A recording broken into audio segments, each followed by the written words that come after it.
120 milliards d'euros envolés, sans un seul coup de feu. Vous avez bien entendu, en l'espace de quelques heures, la France, pilier militaire de l'Europe, s'est retrouvée paralysée, non pas par une attaque, mais par un simple document signé dans le calme feutré d'un bureau du Kremlin. Une directive froide, impersonnelle, et soudain, la Ve République vacille sur ses bases industrielles. Comment cette nation, fière de ses sous-marins nucléaires, de ses porte-avions dernier cri, de ses missiles stratégiques, peut-elle se retrouver à la merci d'un embargo décidé à Moscou? C'est là que le mythe de l'indépendance militaire française s'effondre, dévoilant sa face cachée. Une dépendance sournoise, soigneusement dissimulée derrière des décennies de discours sur la souveraineté et la grandeur nationale. Ce n'est pas la violence du choc qui glace le sang, c'est la manière dont il frappe, sans bruit, sans alerte, sans même que l'on veuille le voir venir. Pendant des années, tout paraissait sous contrôle. Les chantiers navals de Saint-Nazaire et de Toulon bourdonnèrent d'activité. Des milliers d'emplois, des milliards investis, un savoir-faire reconnu dans le monde entier.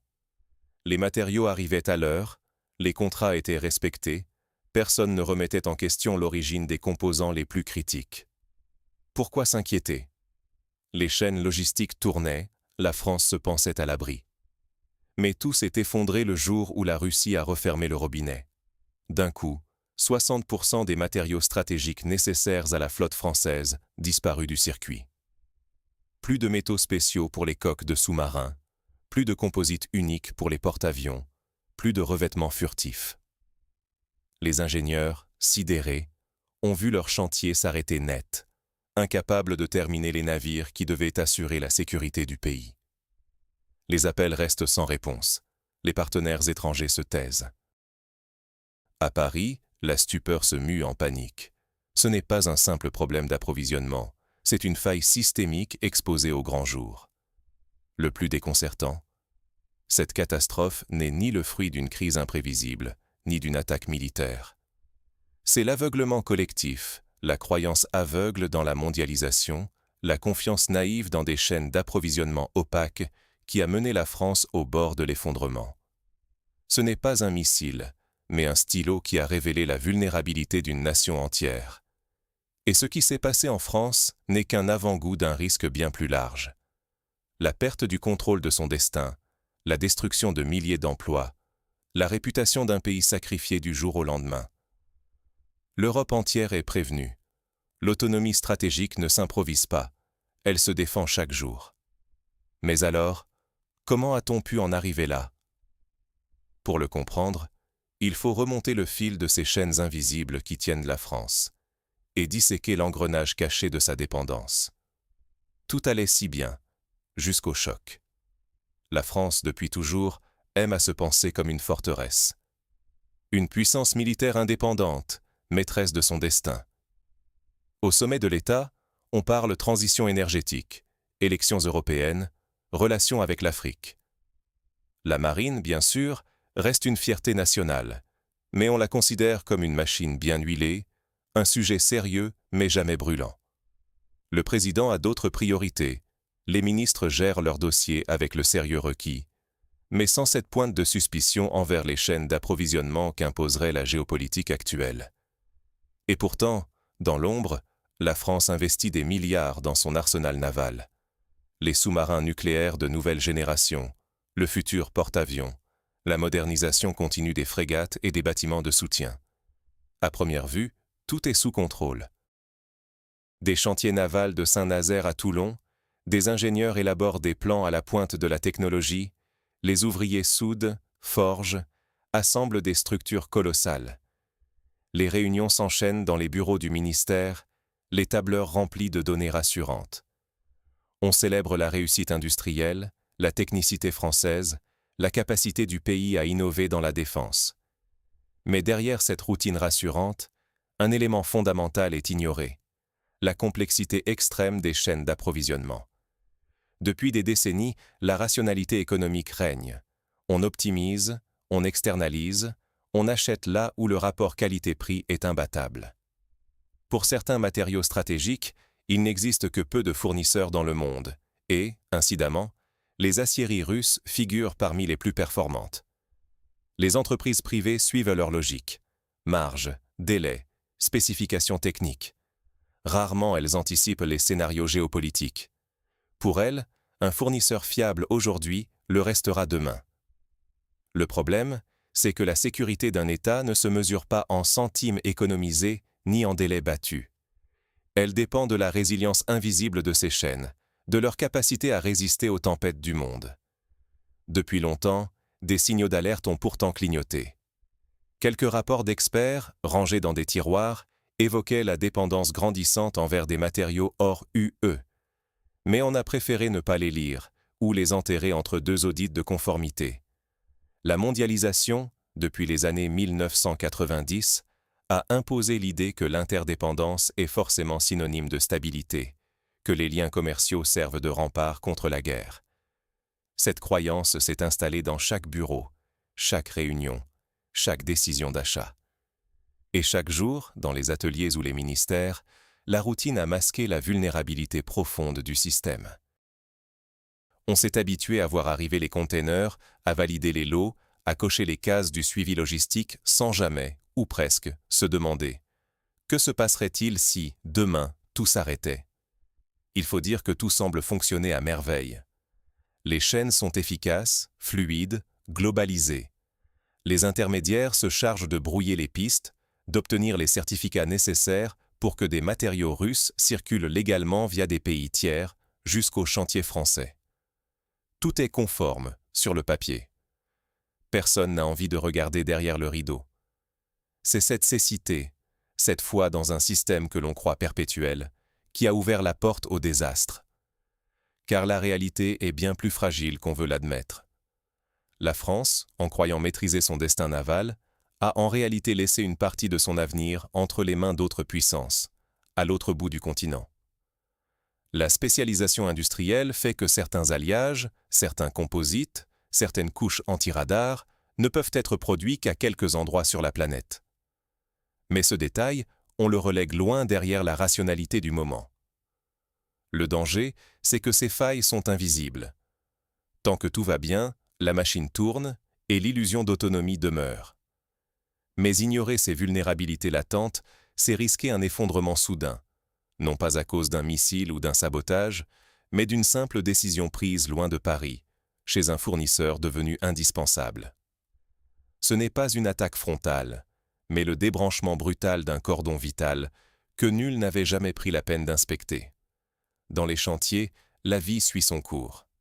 À Saint-Nazaire, à Cherbourg ou à Toulon, la plupart pensent œuvrer pour la grandeur de la France, pour une industrie d'élite, à l'abri des aléas du monde. On se réjouit des investissements, de l'effervescence industrielle, de la stabilité des commandes publiques. Les médias s'en font l'écho, la communication officielle rassure.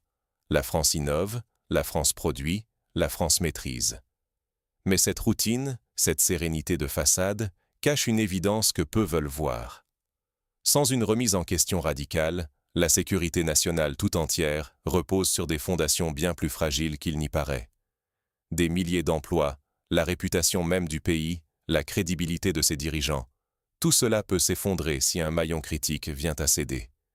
Et ce risque, on l'a ignoré. On l'a nié, absorbé par l'euphorie de la modernisation, par la course à la compétitivité. Jusqu'à ce matin du 1er mars 2026, où tout bascule avec l'arrivée d'un document venu de Moscou. Un télégramme, et tout s'arrête. Pas de négociation, pas d'avertissement. Ce matin-là, une directive russe tombe sur les bureaux feutrés des ministères parisiens et dans les ateliers vibrants des chantiers navals. Exportation suspendue, effet immédiat, de tous les matériaux stratégiques destinés à la France. Alliages spéciaux, composites de nouvelle génération, revêtements technologiques.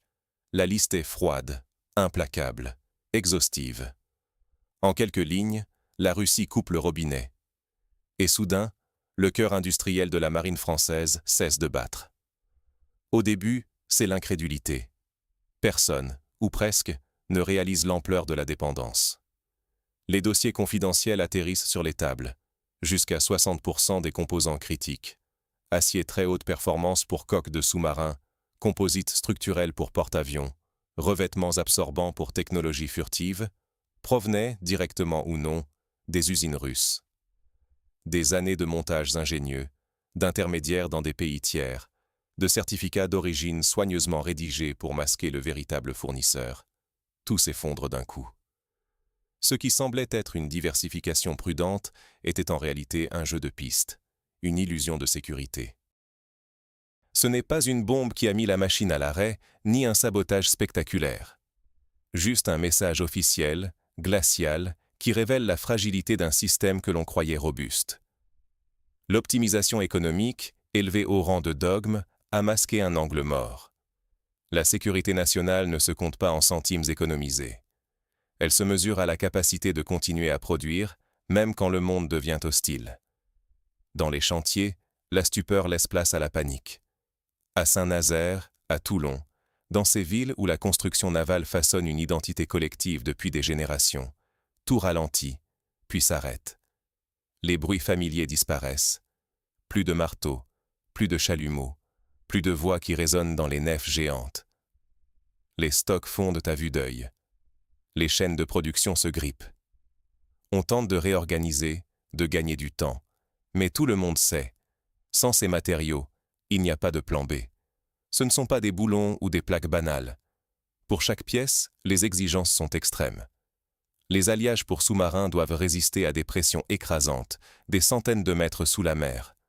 Impossible de substituer un acier ordinaire, il faut des années de tests et de certification pour valider le moindre changement.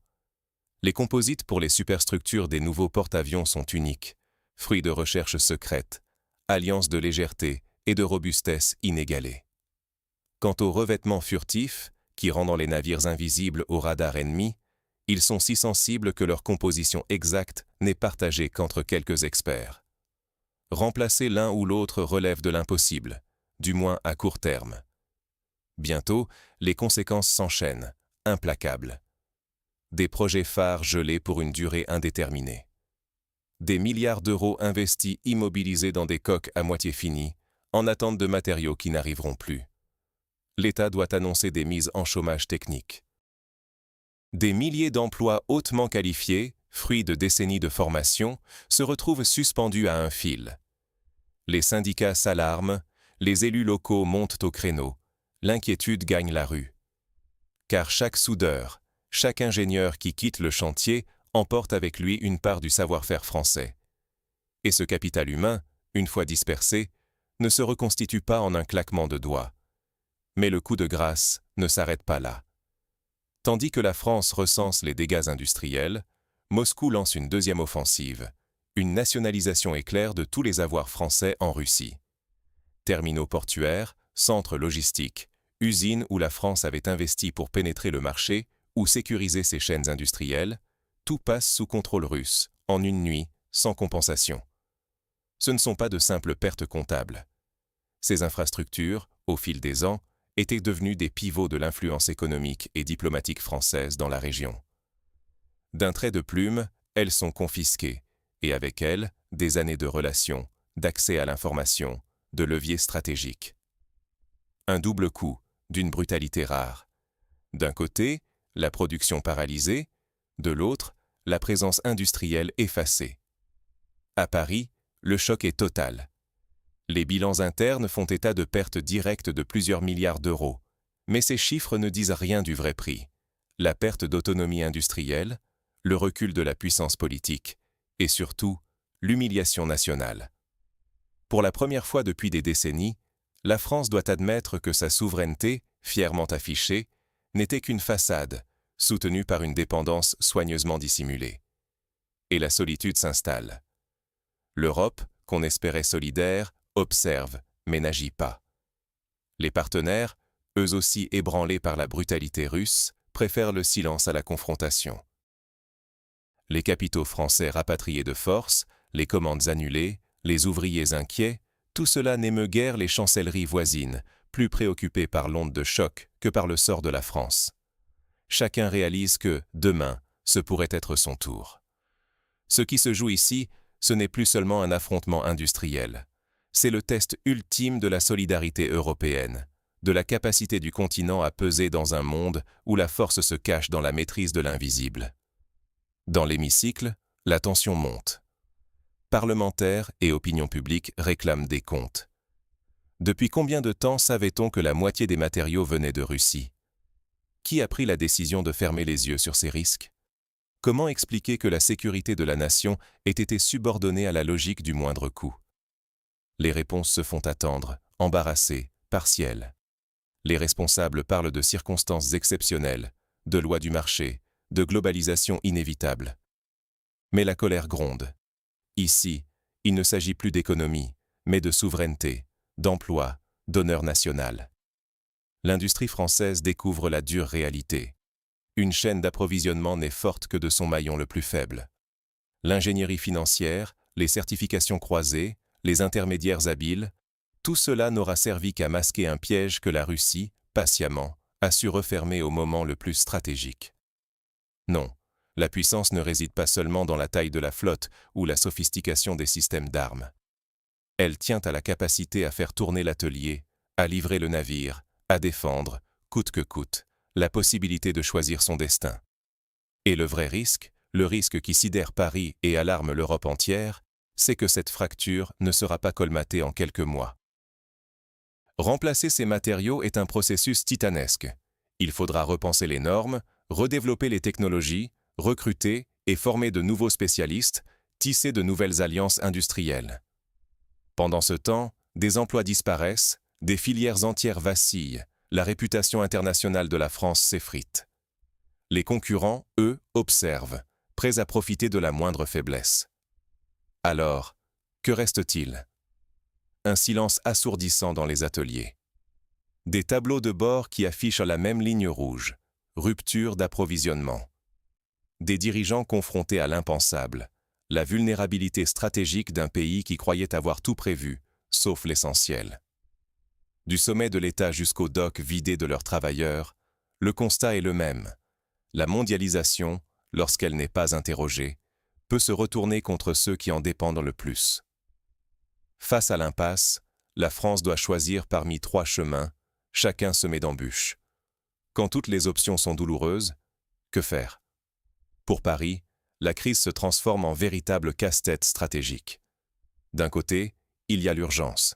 Les chantiers navals sont à l'arrêt, les lignes de production paralysées et les équipes s'inquiètent pour leur avenir.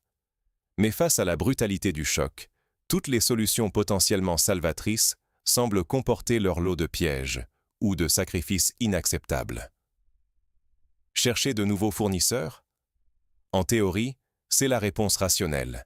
Diversifier, relocaliser, ne plus jamais se retrouver à la merci d'un interlocuteur unique, surtout lorsque celui-ci est devenu ouvertement hostile. Mais sur le terrain, c'est un parcours du combattant. Les matériaux en question, aciers spéciaux, alliages rares, composants de précision, ne se trouvent pas sur étagère. Les normes militaires exigent des années de tests, des cycles interminables de certification et une fiabilité à toute épreuve. Aucun industriel sérieux n'osera valider à la va-vite un matériau non éprouvé pour équiper un sous-marin nucléaire. Résultat, même engagée à marche forcée, la course à l'alternative prendrait des années, pendant lesquelles la flotte resterait clouée au sol, la production au point mort, et la France affaiblie sur la scène internationale. Investir massivement dans une production nationale, alors, c'est la solution logique, celle qui flatte l'idée d'autosuffisance et de souveraineté retrouvée. Mais là encore, la réalité est cruelle. Créer une filière industrielle de zéro, c'est une aventure titanesque. Il faut des milliards d'euros, des savoir-faire disparus ou jamais acquis, des infrastructures et, surtout, du temps. Or, c'est précisément ce dont la France manque cruellement à cet instant. Le chantier, aussi noble soit-il, ne produira aucun effet tangible avant des années. Entre-temps, les emplois disparaissent, les compétences s'étiolent, et la dépendance ne fait que se déplacer. Reste une troisième option, reprendre langue avec Moscou.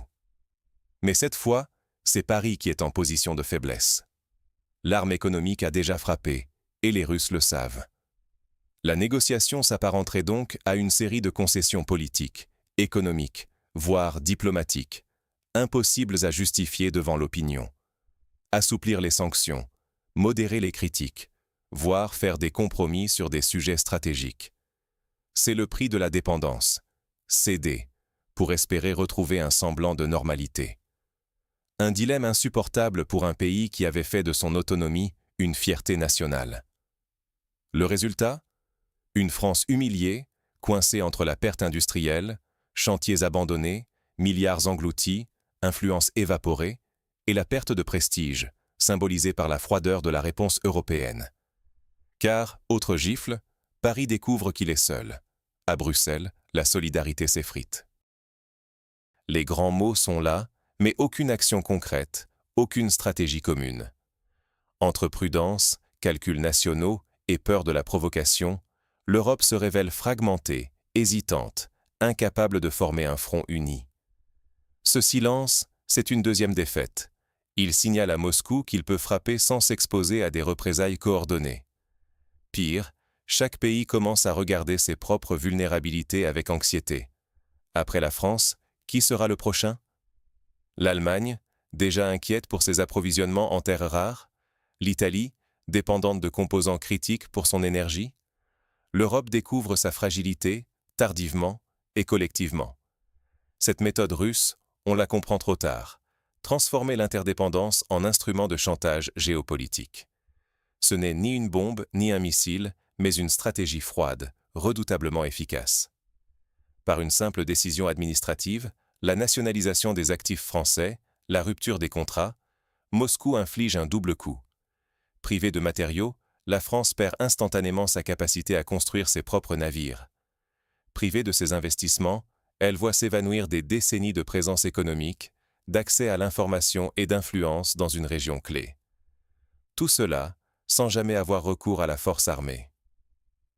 Les usines restent silencieuses, non parce qu'un missile a frappé, mais parce qu'un document a changé de main. Ce qui se joue ici dépasse la France. C'est toute l'Europe qui découvre, sidérée, à quel point la mondialisation a créé des chaînes d'approvisionnement opaques, fragiles et surtout exploitables par des acteurs déterminés. Moscou ne fait que révéler une réalité que beaucoup refusèrent de regarder en face. La stratégie russe, c'est l'arme du XXIe siècle. Identifier les points faibles, les rendre visibles, puis appuyer là où ça fait mal. Cette crise française, c'est la preuve par l'exemple. Qui dépend, subit. Et qui subit, finit par plier ou par payer. Dans cette impasse, chaque décision comporte son risque mortel. Choisir la mauvaise voie, c'est accentuer la perte de contrôle, voir fuir les compétences, exploser les coûts et surtout, alimenter la fragmentation du continent. Rien ne garantit que le réarmement industriel suffira, ni que l'Europe saura s'unir avant la prochaine crise. La confiance est rompue. Les États analysent leurs propres failles, souvent dans la peur et la précipitation, et le spectre d'un déclin collectif se profile. Mais alors, que retenir de cette crise? Comment éviter de commettre les mêmes erreurs à l'avenir? Et si la vraie souveraineté était d'abord une question de lucidité? Si le premier rempart, avant même les armes, c'était la capacité à voir, sans détour et sans complaisance, là où résident nos dépendances et nos failles. L'affaire des matériaux stratégiques russes a agi comme un électrochoc. Mais il ne suffit pas de s'indigner ou de pointer du doigt les responsables pour tourner la page.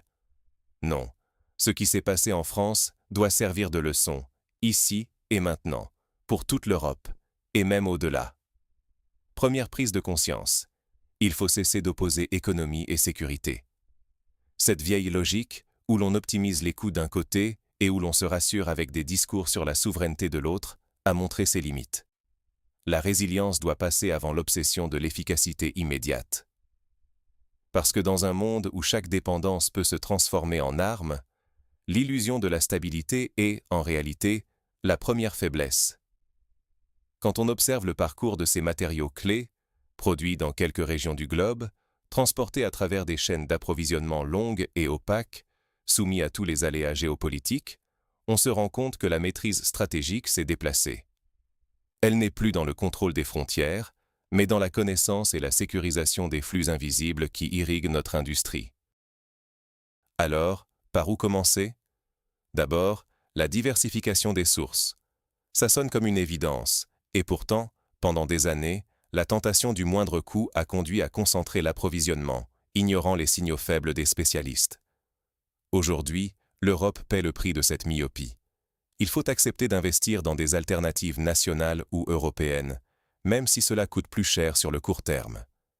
Oui, développer de nouvelles filières, certifier de nouveaux fournisseurs, construire des usines, tout cela prend du temps et de l'argent. Mais c'est le prix de l'autonomie, le prix pour ne pas revivre demain ce que la France endure aujourd'hui. Ensuite, il est urgent de créer de véritables réserves stratégiques. On l'a fait pour le pétrole, on hésite encore pour les terres rares, les alliages spéciaux, les composants électroniques. Pourquoi ? Parce qu'on a trop longtemps considéré ces ruptures d'approvisionnement comme improbables. Mais la crise actuelle montre que l'impensable peut arriver, du jour au lendemain. Constituer des stocks, c'est se donner un matelas de sécurité, un temps d'avance quand la tempête éclate. Troisième impératif, renforcer la transparence des chaînes d'approvisionnement. Aujourd'hui, combien d'industriels, combien de ministères savent réellement où, comment et par qui sont produits les matériaux qui font tourner nos infrastructures? Trop souvent, les réponses sont floues, diluées dans une jungle de sous-traitants. Il faut exiger la traçabilité, cartographier les dépendances, imposer des audits réguliers. Cette visibilité est la condition minimale pour anticiper les risques et réagir avant qu'il ne soit trop tard. Mais surtout, il faut intégrer la gestion du risque géopolitique dans chaque grande décision industrielle. Ça veut dire que le critère sécurité doit peser aussi lourd que le critère rentabilité. Acheter moins cher ne vaut rien si, à la première crise, tout s'arrête. Cette approche demande un changement de culture, du sommet de l'État jusqu'au conseil d'administration. Elle impose de penser en scénario, d'imaginer l'impensable, d'accepter que chaque dépendance, fût-elle rentable ou optimisée, puisse être un potentiel levier contre nous. La crise française n'est pas un accident isolé.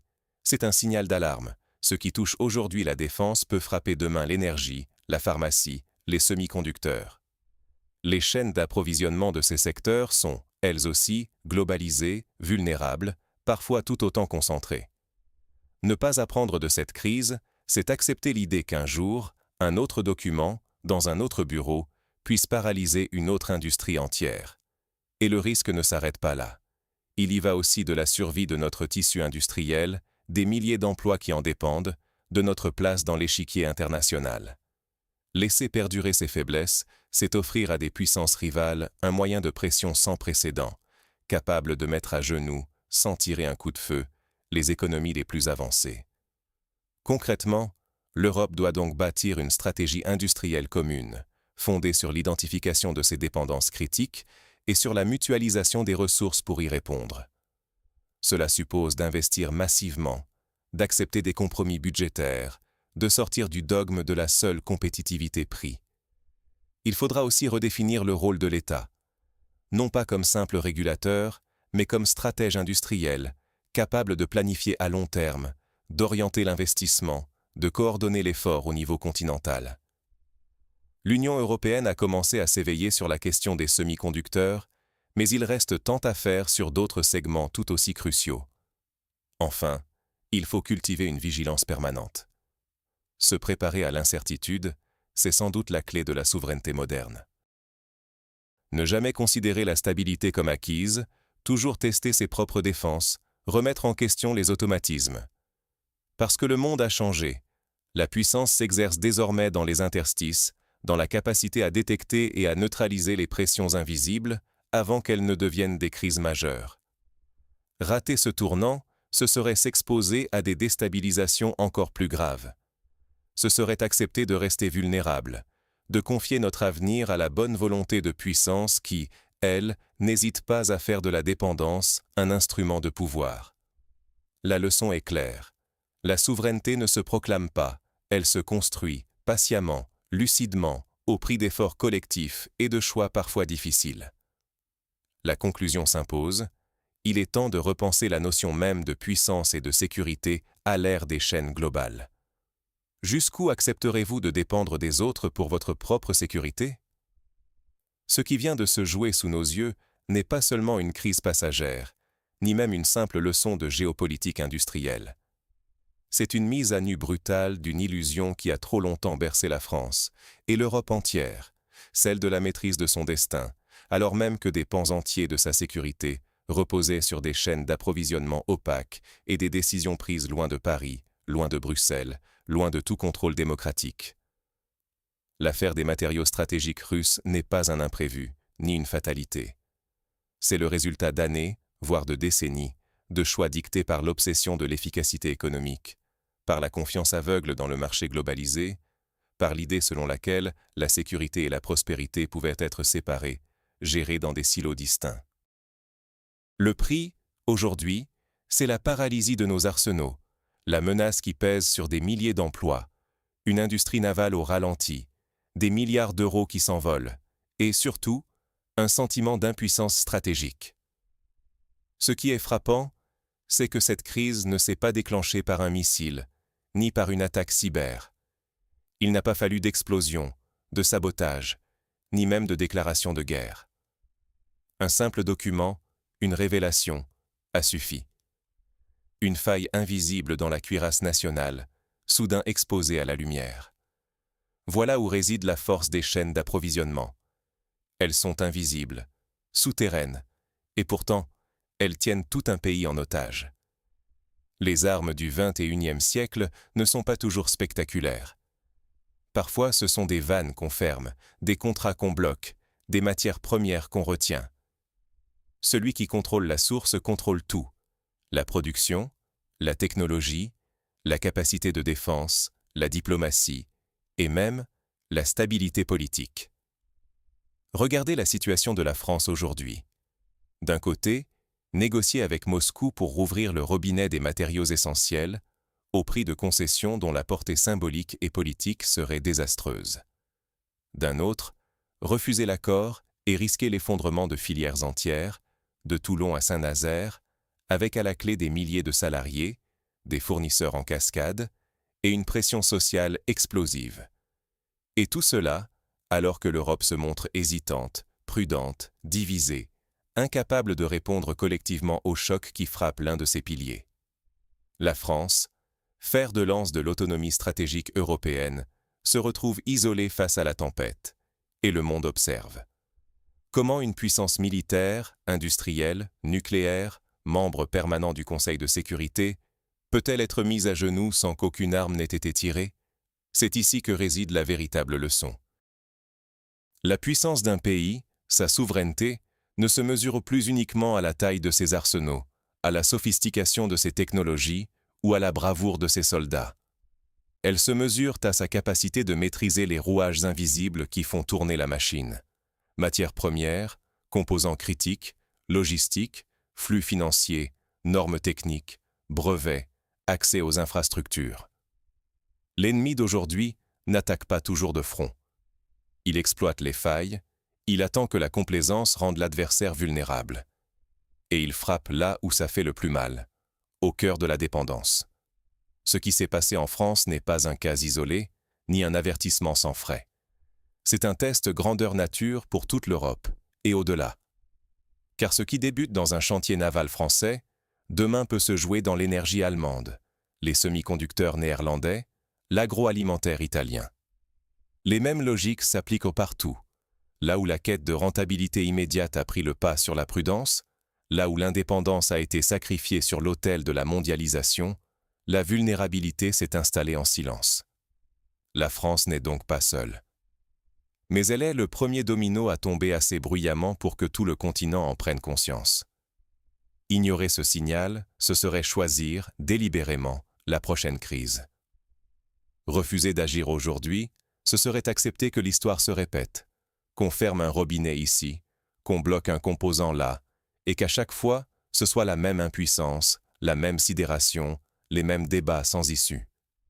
Il est temps de poser les vraies questions. Êtes-vous prêt à payer davantage pour la sécurité de votre pays?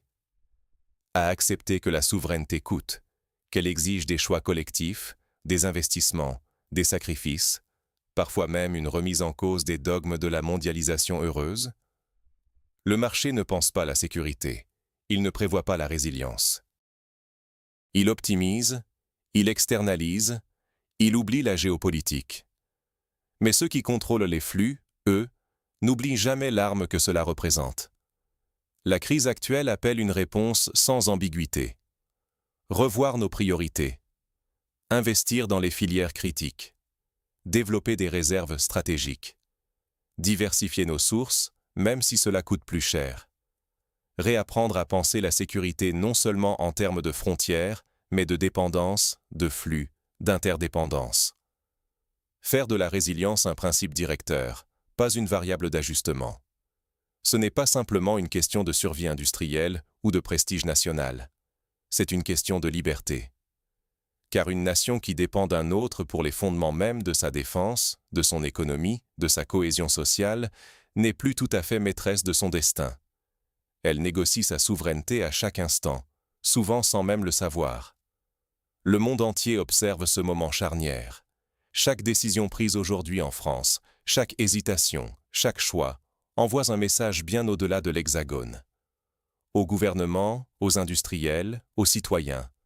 Il est temps de sortir de la naïveté stratégique. D'arrêter de confondre efficacité et sécurité. De regarder en face ce que coûte la dépendance et ce que rapporte la résilience. Car, au fond, la question à se poser n'est plus « est-ce que cela peut arriver ?» mais bien « qui sera le prochain ?» Et la réponse, elle, dépend de nous tous. Refuser ce réveil, c'est accepter la prochaine paralysie. Saisir ce moment, c'est l'occasion peut-être d'écrire une nouvelle page de l'autonomie européenne, plus lucide, plus exigeante et surtout moins vulnérable. Et vous ? Jusqu'où accepterez-vous de dépendre des autres pour votre propre sécurité ? Merci d'avoir suivi cette analyse. Si ce sujet vous a interpellé, réfléchissez. Vos choix, vos votes, votre vigilance collective sont eux aussi des leviers de souveraineté. La crise française n'est pas la dernière, mais c'est peut-être la première à réveiller les consciences. À vous d'agir, à nous tous de construire la suite.